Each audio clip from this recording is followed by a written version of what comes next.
Et si on parlait collection? On a Moussaillou ici, le capitaine qui vous parle et vous souhaite la bienvenue à bord. Aujourd'hui, je vous propose un voyage un peu spécial, à savoir ma collection de Blu-ray. Partie 1. En ces temps de confinement, on ne le répétera jamais assez, mais restez chez vous et suivez les directives du gouvernement. N'oubliez pas l'attestation quand vous sortez. En ces temps de confinement donc et de fermeture de cinéma, j'ai décidé de faire une vidéo qui me tenait à cœur depuis un moment, à savoir vous présenter ma collection de Blu-ray. Moi en tout cas, une partie, à savoir celle-là, car j'en ai d'autres ailleurs, notamment certains gros coffrets que vous avez déjà eu l'occasion de voir au détour de certains changements d'arrière-plan qui ont été assez nombreux au cours de l'histoire de ma chaîne, je le reconnais. Mais comme maintenant, le décor commence à peu près à ressembler à quelque chose, ou en tout cas à être à peu près fixe, je me suis dit que c'était l'occasion de fêter ça. En plus, il y a quelques temps, nous avons passé la barre des 400 moussaillons, et en ça, je vous remercie. Donc, considérez que c'est une vidéo spéciale 400 moussaillons. Mais avant tout, petite magie du montage. La classe, hein? Non. Deux petites précisions, les Blu-ray ne sont pas dans l'ordre, et il y en a d'autres que j'ai volontairement mis ailleurs, notamment les Blu-ray de super-héros qui feront l'objet d'une vidéo ultérieure. Parce que sinon la vidéo risque d'être encore plus longue, et on va essayer d'être bref, rapide, concis. Si je n'ai rien de spécial à dire sur le film, je passe au prochain. Mais considérez que les films que j'ai achetés, au minimum, je les considère bons, ou en tout cas que j'ai passé un très bon moment devant, et que j'ai été prêt à les acheter pour les revoir. Ceci étant, c'est parti. Les autres, mon film d'horreur préféré, Astro Boy. Alors oui, le film est différent du manga, que je n'ai pas lu en entier, mais il est très divertissant, et une bonne introduction pour les personnes qui souhaitent se lancer dans le manga. Tomb Raider, j'adore la version récente des jeux. Et si le film a des défauts et des facilités scénaristiques, principal défaut, les fonds verts, il est largement mieux que la version précédente de Lara Croft. Croyez-moi. Appleseed Alpha, là aussi différente de l'œuvre d'origine, mais un très bon film d'animation. Dans un recoin de ce monde, Le Tombeau des Lucioles, dans le même genre, en plus triste, à vous de juger. Alien, Yeti et compagnie. Alors l'affiche est pourrie, et ils ont mis le titre anglais à côté. C'est comme un autre, j'ai pas compris, mais le film est génial. Les Schtroumpfs et le village perdu, bien meilleur que les films en prise de vue réelle, croyez-moi. Un Gargamel menaçant, une vraie mise en scène. Bref, regardez-le. Instinct de survie, si je vous dis que je préfère ce film aux Dents de la Mer... Hérétique! Au bûcher! C'est le bûcher! Ouais. La Reine des Neiges, libérée, délivrée... Bon ok, j'arrête. Et dès que le 2 sortira, il rejoindra la collection. Terminator 2, la suite oubliée, Tintin, j'attends la suite. Juste dommage qu'il n'ait pas repris la musique du générique. Mais c'est un fanboy qui dit ça.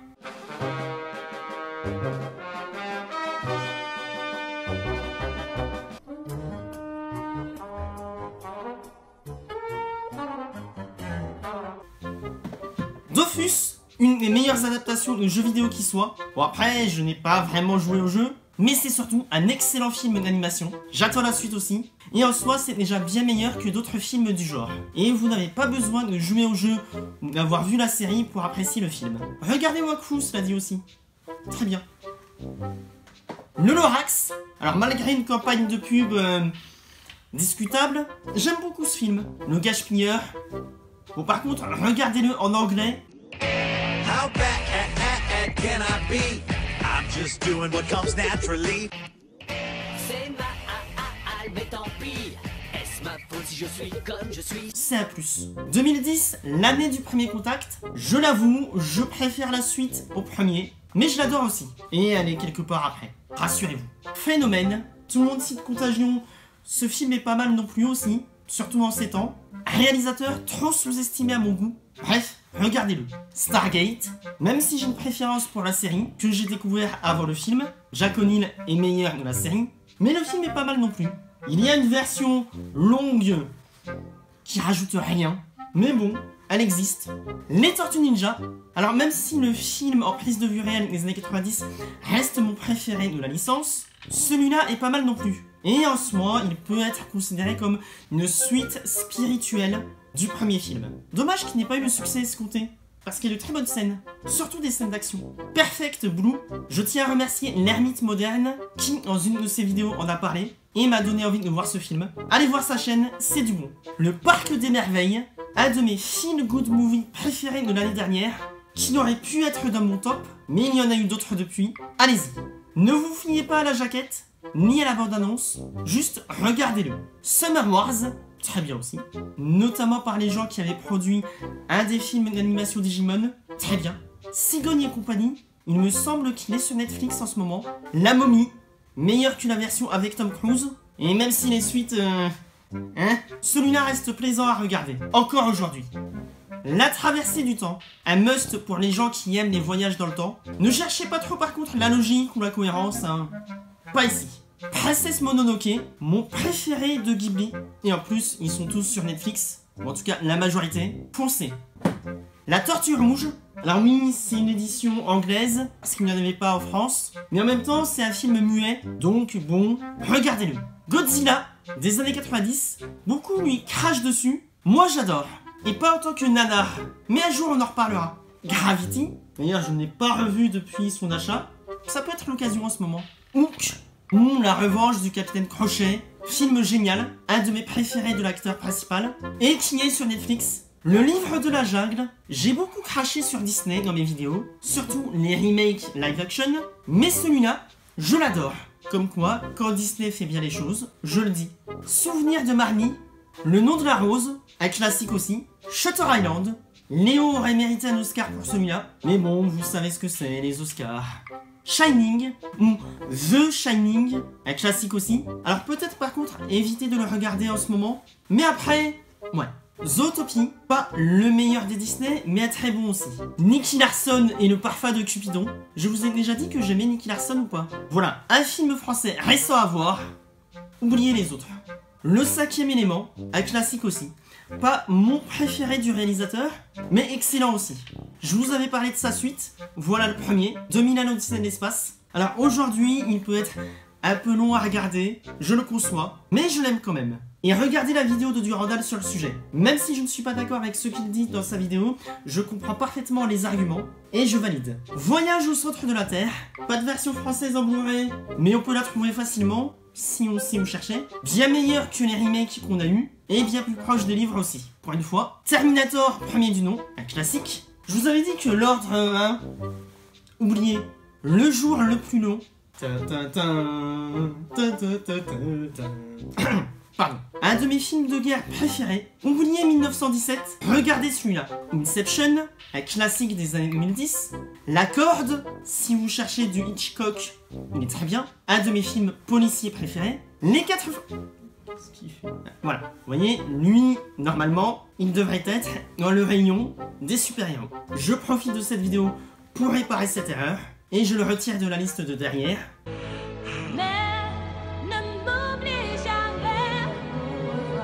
Mais c'est pas pour autant que je ne l'aime pas, injustement critiqué, il mérite le visionnage. Et bien meilleur que les deux films qu'on a eu avant sur la licence, bien meilleur.